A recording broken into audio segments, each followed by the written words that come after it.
¿Cómo os quedaríais si os digo que para entender el habla humana, una de estas propiedades, de estas capacidades más fascinantes que ha dado la evolución de nuestra especie, tenemos que ir a comprender cómo funciona esto en unos organismos muy pequeños, muy distantes, pero que parece que esconden muchos secretos? Y es que hace pocos días se publicó un estudio en la revista Nature, y es un estudio pues que tenía ganas de compartir con vosotros en un vídeo científico porque es bastante relevante en cuanto a se ha visto mecanismos que funcionan en el cerebro de estos organismos pequeños, conocidos como periquitos, y parece que son muy importantes a la hora de entender cómo funciona tanto la capacidad de articular palabras como todo lo que está relacionado con esta capacidad del habla humana. Bienvenidos homofilnautas, entremos en detalle a analizar lo que ha sido este estudio comparando el habla en los periquitos con el habla humana en el siguiente vídeo de la sección Solo Ciencia. Vamos a ello.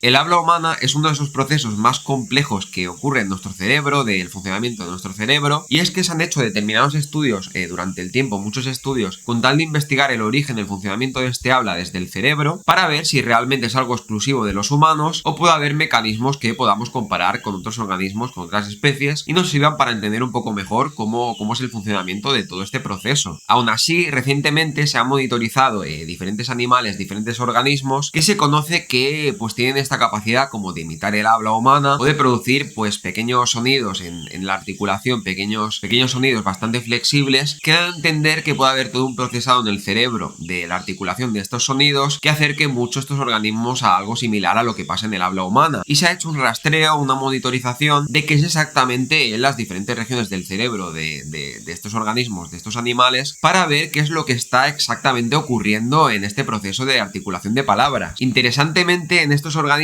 hay diferentes maneras tanto de monitorizar, por un lado, todo lo que ocurre en esas regiones del cerebro que procesan pues estos sonidos y acaban recordando en esas imitaciones al habla humana, como por otro lado todo lo que ocurre a nivel muscular, a nivel de los órganos que producen pues estos sonidos flexibles que dan a pensar pues que haya mecanismos similares a la hora de procesar el habla humana y los sonidos que emiten estas especies. ¿Y por qué escoger a los periquitos para esto? ¿Qué es lo que tienen de especial estos organismos? Pues se conoce que en las aves hay una estructura funcional equivalente a las cuerdas vocales humanas, que sería la que se conoce con el nombre de siringe. A diferencia de lo que pasa con el ser humano y sus cuerdas vocales, esta estructura de la siringe en las aves tendríamos que ir a localizarla mucho más abajo de la laringe, justamente entre esa unión que hay entre los bronquios y la tráquea de estos organismos. Al final, aunque esta siringe pues no tiene las capacidades de las cuerdas vocales humanas, de todas maneras es una estructura funcional muy importante para estas especies porque al final regula y procesa todos estos distintos sonidos que ocurren en el día a día de estas aves, en especial pues centrándonos en los periquitos, y estos sonidos son importantes para todo un seguido de procesos biológicos que ocurren en la vida de estos organismos, desde por ejemplo el mismo apareamiento entre distintos individuos de la especie hasta los procesos de reproducción. De todas maneras, como os comentaba, todo este funcionamiento del procesado de los sonidos en las aves depende de dos frentes, de dos procesos distintos. Pues uno sería más este proceso mecánico, ¿no?, de la siringe, de cómo funciona la siringe en las aves, pero luego habría todo un proceso que tiene más que ver con esas regiones del cerebro que se han estudiado y que nos lleva a centrarnos en este estudio que os comentaba al principio para entender qué es lo que está ocurriendo mientras se emite esta vibración y estos sonidos en la siringe de las aves, en especial pues de estos periquitos, ver qué es exactamente lo que está ocurriendo en las neuronas del cerebro en diferentes regiones y cómo podemos relacionar esto con lo que ocurre en el habla humana para entenderlo mejor. Y aquí mismo, entrando en este proceso más cerebral que ocurre en procesar los sonidos en estas aves, hay una estructura que, dentro de que hay muchas similitudes al final, aunque nos parezca mentira, hay muchas similitudes en varias regiones con respecto al cerebro humano, hay cierta región característica especial que tiene una importancia, una relevancia en todo este procesado de los sonidos y en toda esta imitación del habla humana, que es la que se conoce como el arcopalium. Esta región que parece tan especial a la hora de entender la producción, la articulación de los sonidos y entender el habla humana, pues es una región que se superpone a lo que se conocería como la amígdala, como esa región conocida como la amígdala en el cerebro de la mayoría de mamíferos. Pero en este caso, pues a esta estructura que tiene sus diferencias con respecto a la estructura homóloga de la amígdala en los mismos humanos, a esta estructura se le conoce como arcopalium. Y de alguna manera el estudio de las neuronas, del funcionamiento de las neuronas del cerebro en esta región del arcopalium, parece que hacer un seguimiento, un rastreo de lo que está ocurriendo en esa región durante el procesamiento de los sonidos en los periquitos, está ayudando a entender muchas de las cosas que tienen que ver con conseguir la articulación de determinados sonidos de manera muy flexible en esta especie. Y nos centraríamos sobre todo a la hora de estudiar y entender la importancia de esta estructura en la producción de sonidos flexibles y todo este espectro de sonidos y de articulación de estas aves. Sería interesante centrarse sobre todo en el que se conoce como el arcopalium anterior. Esta región del arcopalium se encarga por un lado de recibir estímulos e información sensorial del individuo y después la traduce y la transforma en información motora, ¿no? La produce información motora que envía a otras regiones del cerebro para el funcionamiento de estos sistemas, estos mecanismos que están relacionados con la producción de sonido en los periquitos. Es que en este estudio se ha visto que esta región del arcopalium anterior es muy importante a la hora de determinar, a la hora de constituir lo que se conoce como el mapa motor vocal de estos periquitos, de estas aves. ¿En qué consiste este mapa motor vocal? ¿Qué es exactamente esto de un mapa motor vocal? Y es que aquí tendríamos toda una serie, un listado de propiedades, de características del espectro de sonido de los periquitos, desde pues cómo se organizan todo lo que son los sonidos más armónicos, en qué momento se producen, qué duración tienen, también pues cuán estable es la frecuencia de estos sonidos, ¿no? Y cómo esto se regula para articular sonidos de manera separada en el tiempo y que vayan teniendo un cierto sentido uno detrás del otro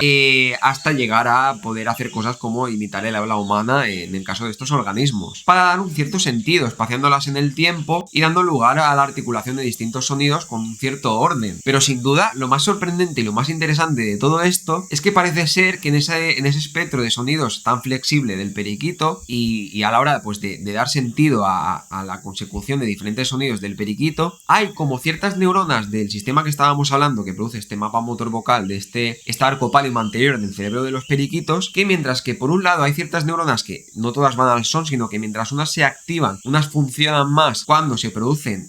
cuando el organismo produce ciertos sonidos más armónicos, hay otras neuronas en esa misma región, otras neuronas que se activan y que funcionan en un momento distinto y que están relacionadas con unos sonidos pues mucho más ruidosos, mucho más desorganizados del espectro de sonidos del periquito. Parece que compartimentalizan en distintas neuronas el funcionamiento y la activación de estas, dando lugar a la frecuencia y estando relacionado con la frecuencia de estos sonidos y las diferencias entre ellos, de aquellos pues más ruidosos a aquellos más armónicos, haciendo que el cerebro de estos periquitos, de estos organismos, se regule en el cerebro el funcionamiento de esta producción de sonidos. Este hallazgo del estudio es interesantísimo porque de alguna manera, por primera vez, fuera del ser humano, ¿no? Y del funcionamiento de las cuerdas vocales y todo el procesado en el cerebro que da lugar a este habla humana, fuera de esto, fuera del ser humano, por primera vez en otro organismo, está demostrando unos mecanismos a nivel del cerebro, a nivel del funcionamiento de ciertas regiones del cerebro, de lo que se podría considerar control vocal. Un control vocal, un control del habla, un control de la producción de sonidos en cuanto a la distinta transformación de diferentes espectros, de diferentes frecuencias de sonido a lo largo del tiempo, y algo pues que ya proviene de antes, ¿no? De antes de la producción mecánica de estos sonidos, y es que se conoce que en el ser humano, en los mismos humanos, en esa corteza prefrontal que se encarga en nuestro cerebro humano de organizar, de producir, de regular todos esos sonidos que acaban dando lugar a lo que se conoce como el habla humana, también pasa algo similar a lo que se está observando en esta estructura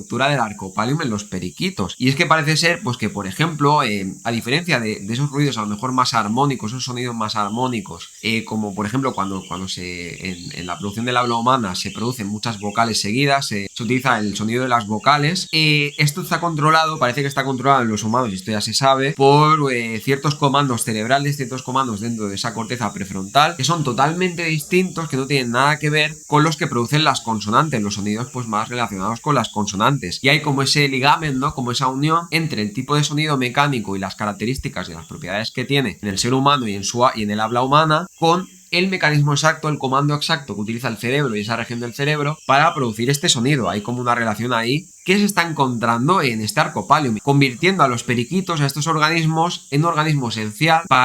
como organismo modelo para entender cómo funciona el habla humana, ¿no? Desde luego, si tuviera que pensar como unos siguientes pasos o unos siguientes estudios, siguiente investigación a hacer para tanto potenciar estos resultados que nos permite estudiar en estos organismos cómo funciona la producción de estos sonidos y relacionarlo con el habla, como todas las técnicas que se han utilizado para seguir el funcionamiento del arcopalium y de la activación de las neuronas en el cerebro, yo creo que el siguiente paso ya ya menos anatómico pero más genético, sería interesante mirar la base genética, la base a nivel de la historia evolutiva de estas especies que explique pues todo este procesado en el cerebro de los sonidos y del habla. Y una cosa que me ha sorprendido mucho de este estudio y por qué lo he querido incluir y comentaros en un vídeo todo esto, es porque al final muchas veces se centra la investigación en esas especies, en esos organismos, los mismos primates, los grandes simios, más cercanos, más similares genéticamente a nosotros, para estudiar este proceso del habla y qué genes han podido cambiar, qué genética y qué estructuras del cerebro han podido cambiar aquí, pero este estudio a veces, pues estudios como este,